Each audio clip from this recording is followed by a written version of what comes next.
Bien, amigos, como los miércoles nos honra el doctor Gustavo Guílamo, uno siempre le guarda temas y hoy comenzamos antes de él llegar con un tema y otro que un amigo que vale la pena complacer nos trata, de manera que el tema oficial es el informe sobre cobertura universal, que implica que en República Dominicana ya queda muy poca gente sin la cobertura, y ese va a ser el tema principal de hoy. Sin embargo, nosotros tenemos que hablar primero de lo que es el trabajo. Cuando yo hablaba de trabajo, decía que para el Banco Central es muy sencillo hablar de quintiles y de una suma, y después viene alguien y me corrige y yo le digo, pero vamos a hacer una cosa, coge el camarógrafo y dile al camarógrafo, ¿cuánto que tú ganas? ¿Quién más trabaja en tu casa? ¿Cuántos hijos tú tienes? ¿Cuántas veces se cocina en tu casa al día? ¿Cuántos en tu casa tienen que comprar comida al día fuera de tu casa? Cuando a alguien le duele la barriga, ¿dónde va? ¿A la farmacia? ¿Al médico? ¿Tiene seguro? ¿Ustedes pagan alquiler o viven en casa propia? No, eso no es lo que estamos discutiendo. Eso es lo que yo estaba discutiendo porque eso es lo que a mí me interesa. No, porque el gobierno tiene, que dijo Marcún, que hay 125,000 empleados y que de eso dependen 300,000. No, yo lo que quiero es que el doctor Guílamo, dentro de ese contexto, me diga, hoy día, esa salud subsidiada, ¿a cuántos les está resolviendo ese pedacito que es salud? Que a veces es un pedacito, a veces no es ninguno porque nadie se enferma, pero a veces sale una barriga, 9 meses, un parto, un niño y un postnatal. Entonces, ese que pasa a ser el protagonista del presupuesto, en cuanto nos lo resuelve el Estado a través del subsidiado. También nos gustaría, eso para otro tema, pero tengo que complacer al que nos llamó y me dijo, ¿hasta qué punto el enfrentamiento de sectores que componen la seguridad social es un obstáculo para que no termine de desarrollarse y toda esa cosa que está en el Congreso? ¿Cuál es la génesis? La génesis es que los prestadores y los administradores tienen un enfrentamiento constante que no van a poder nunca ponerse de acuerdo. ¿Qué quiere el que administra la seguridad social? Si no es ganar, porque ya ganar mucho no existe, pero ganar, por lo menos cubrir el costo de lo que cuestan los servicios que ofrecen los prestadores. ¿Qué quieren los prestadores? Tarifas que puedan cubrir sus necesidades. ¿Dónde se equivocan los dos? Cuando los administradores quieren mucho beneficio y cuando los prestadores no entienden que es un problema de volumen, que para poder ganar más no queda otra salida que ver muchas personas. De eso me lo pueden rebatir, pero yo estoy hablando con conocimiento de causa, no es que me lo contaron, porque tú puedes mucho sentarte en televisión y hablar muchas veces, pero no, yo voy a Herrera y sé lo que está pasando ahí. ¿De dónde es usted? ¿Dónde usted trabaja? Yo tengo un subsidiado. Ah, tú tienes un subsidiado. ¿Y qué te pasa? Yo no sé, te quiero ver la ginecobstetra porque tengo 2 faltas al obstetra. Está en estado, va al laboratorio. Hoy tiene Patricia 40 años, es una actriz importante de la seguridad social del laboratorio, importantísima. Referencia. ¿Verdad? Pero lo mismo pasa con Amadita y con Patricia y con Patria Arriba. Entonces, esas 2 cosas las vamos a posponer porque el doctor Willamo primero nos va a hablar de cuál es el informe de la cobertura universal. Es decir, que todo ciudadano, yo tengo ahí los derechos humanos, dice, tiene el derecho a la salud, a la educación, al techo, al trabajo, pero es un enunciado, doctor.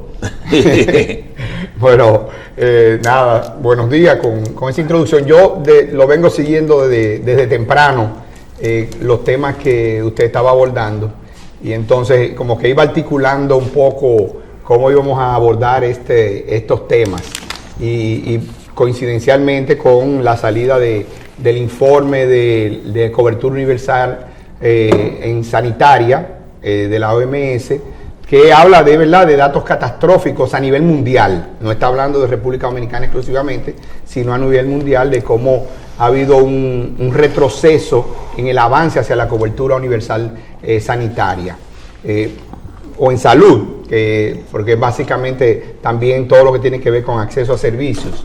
Pero fíjese, usted estaba tocando esta mañana un tema que se refería a la creación de empleos, y usted hizo un recorrido por diferentes lugares donde como la creación de empleo desde Pedernales hasta Punta Cana y Bávaro, explicando eso.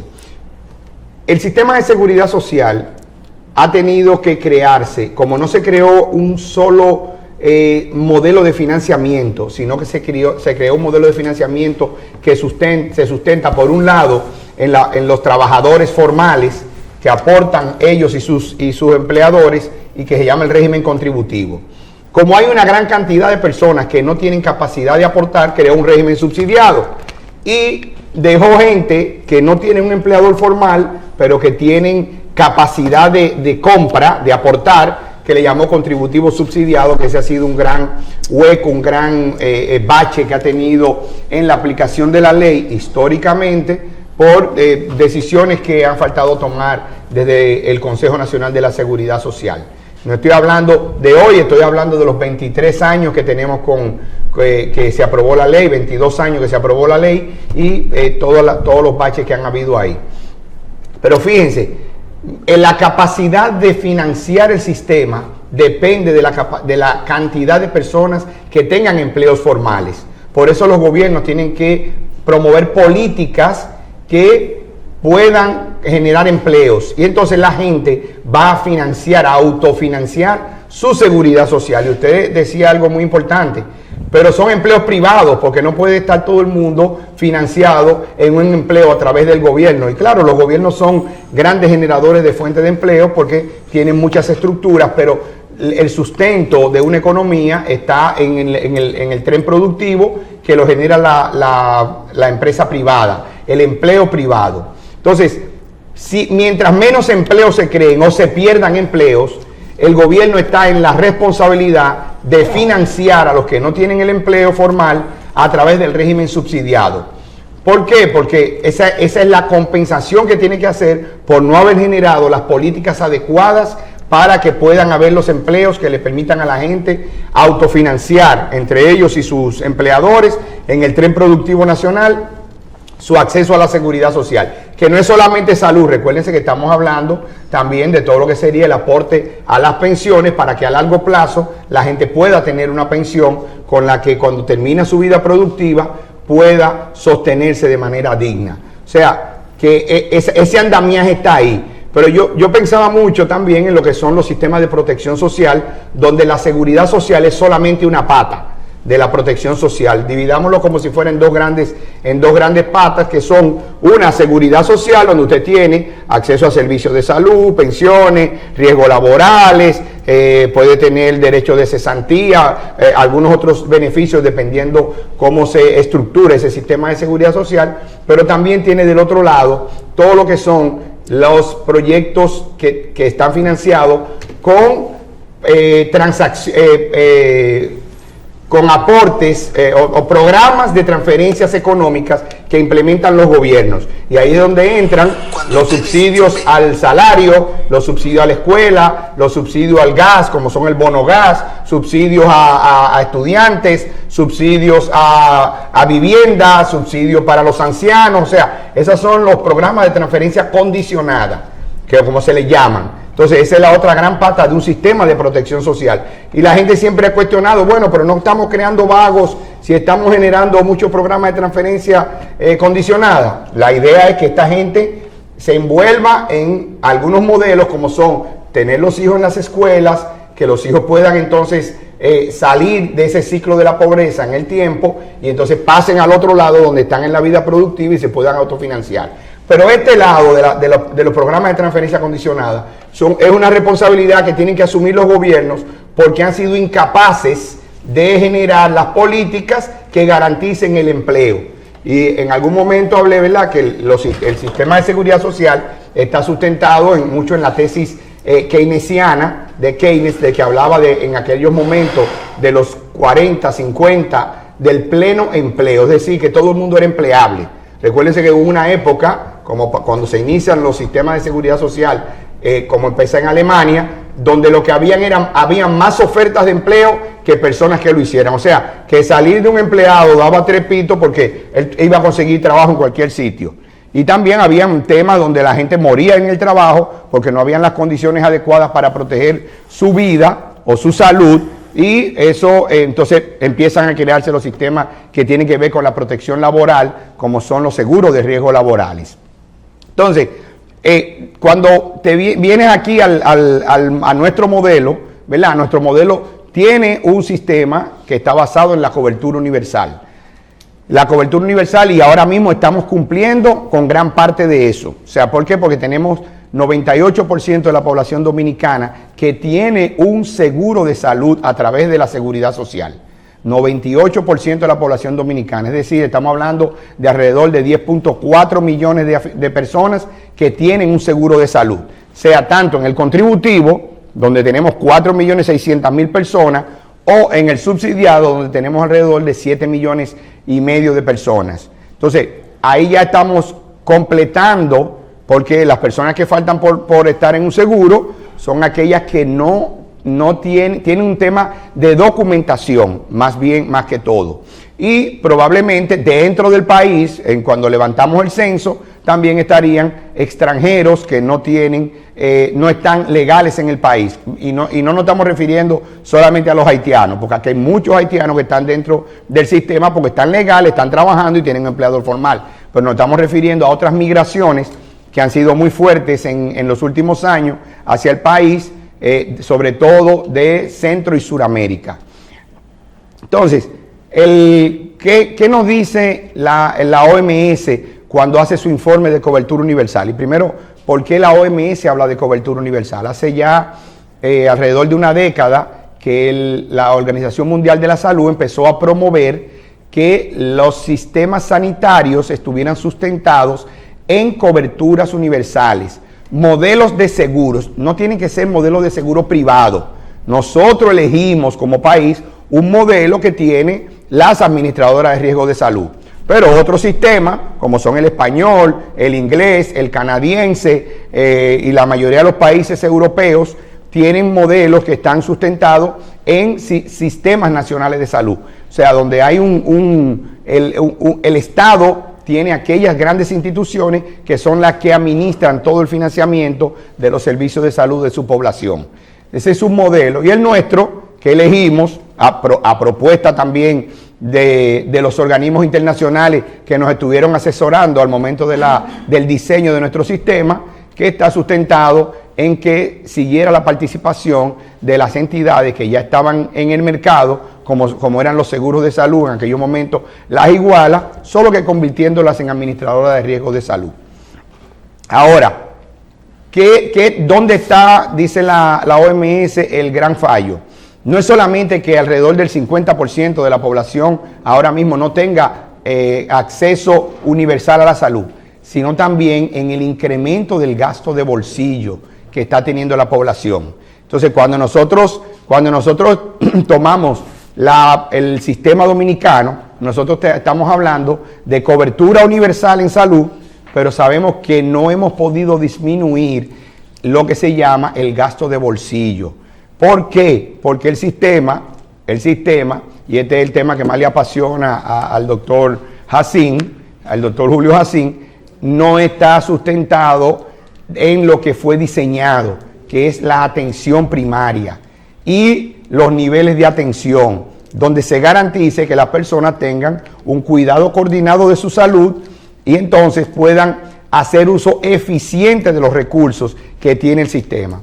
Y recuerdo que conversaba... Acuérdate de una cosa, que a veces en la atención primaria se puede ir la cotización de un año. Sí, ¿verdad? Claro que sí. Y no te garantiza que la persona no va a padecer ningún efecto. Simplemente, ahora, ese es el deber de la atención primaria. Claro que sí. Y la razón de ser, ¿verdad? Lo que pasa es que no toda la población puede acceder a todos los servicios al mismo tiempo.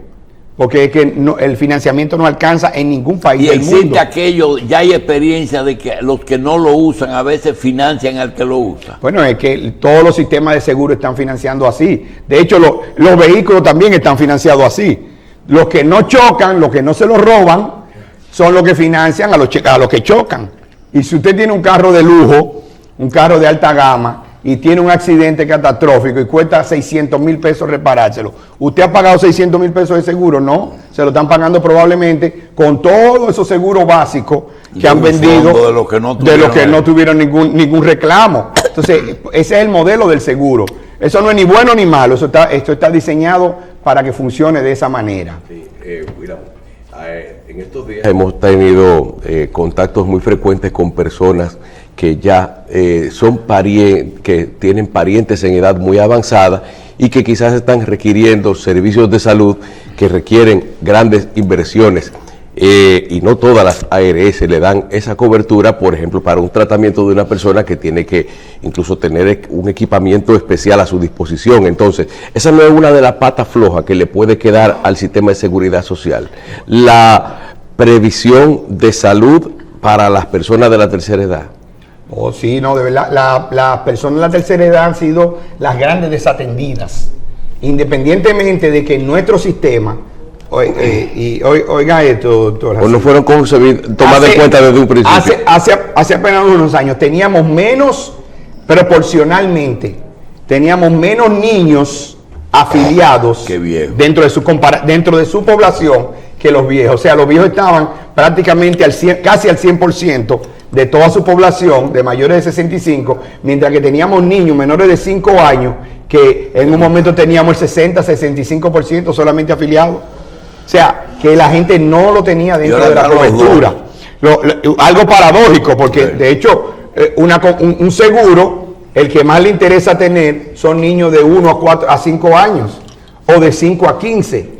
Pero no tanto de 0 a 1, porque un niño de 0 a 1 cuesta 2.5 veces lo que cuesta un adulto normal. O sea, porque también eso está estructurado, o sea, se conoce la estructura de gastos. Pero fíjate. ¿Cuesta cuántas veces más? ¿Cuántas veces más cuesta un niño? Alrededor de 2.5 veces cuesta más, sí, de 0 a 1 año. Porque demanda mucho servicio. Y les digo una cosa, los varones cuestan más que las hembras. También. De 0 a 1 año. ¿Qué? Así es. Porque joden más. Se enferman más. Los varoncitos se enferman más. O se rompen brazos. Cosas así. No, de 0 a 1 año se enferman más y necesitan más hospitalizaciones y más servicios de salud. Cuando tú hablas del informe de la Organización Mundial de la Salud con respecto a los diferentes planes, ¿qué nos trae nuevo este informe? Bueno, ¿por qué usted le da esa importancia? Quiero darle la importancia porque muchas veces, y ha sucedido mucho también con nuestras clases prestadoras de servicios de salud, que ha entendido que estos son modelos impuestos o que ha querido un gobierno u otro traer algo, o se trata de modelos socializados, y la importancia que le está dando la Organización Mundial de la Salud es que si la gente no tiene acceso a servicios, va a tener entonces más gastos de su bolsillo y vamos a terminar con más detrimento en la economía familiar. O sea, la economía familiar se va a seguir deteriorando porque la gente tiene que sacar mucho más dinero. Hablan de universalizar la salud. De universalizar la cobertura en salud, como un mecanismo de que tú tengas una protección financiera. Espérate, hay dos cosas. ¿Cuál es la diferencia entre universalizar la cobertura y universalizar a todas las personas? O sea, una cosa es que te dé todos los servicios que estén cubiertos. No, una cosa es porque todo tiene que ser basado en una canasta básica.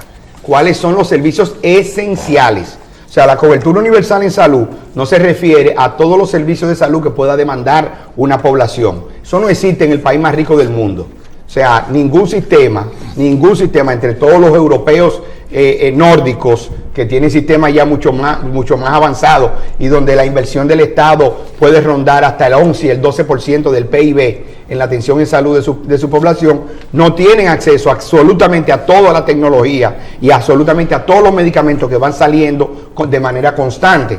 Claro, cuando tú llegas a ciertos niveles, tú vas haciendo los análisis y dices cuando la introducción de una tecnología o de un nuevo medicamento o de una nueva prueba diagnóstica tiene más beneficios en la reducción del costo de la atención en el mediano y largo plazo que cuando tú la dejas fuera. ¿Y qué dice ese informe en este momento? Bueno, está hablando precisamente de que la mayoría de los países han fallado, pero también tenemos que tomar en cuenta algo.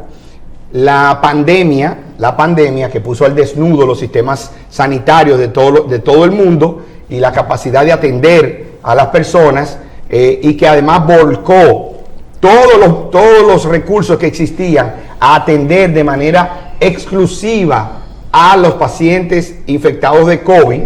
Entonces hizo que se descuidaran sistemas de prevención como son las vacunas, prevenciones de cáncer, atención a pacientes que ya estaban camino a ser renales, diabéticos descompensados, hipertensos descompensados, porque recuerda que la gente, por un lado, dejó de ir al médico y por otro lado, los recursos estaban muy enfocados en la otra parte. Eso es sin contar que no tenemos todavía las mediciones de lo que es el COVID de largo plazo. O sea, ¿cuál es el impacto que va a tener el COVID en la salud de la población mundial? Futuro. O sea, porque solamente vimos el efecto del COVID agudo, los que morían, los que... La vacuna.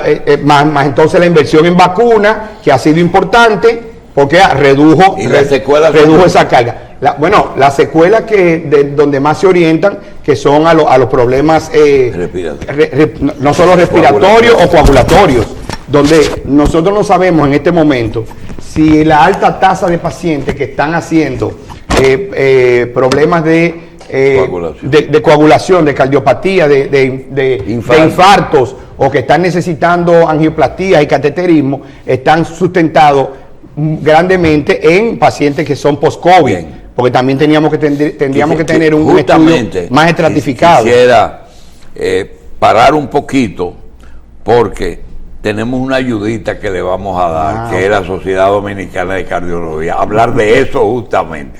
Vamos a una pausa. Perfecto.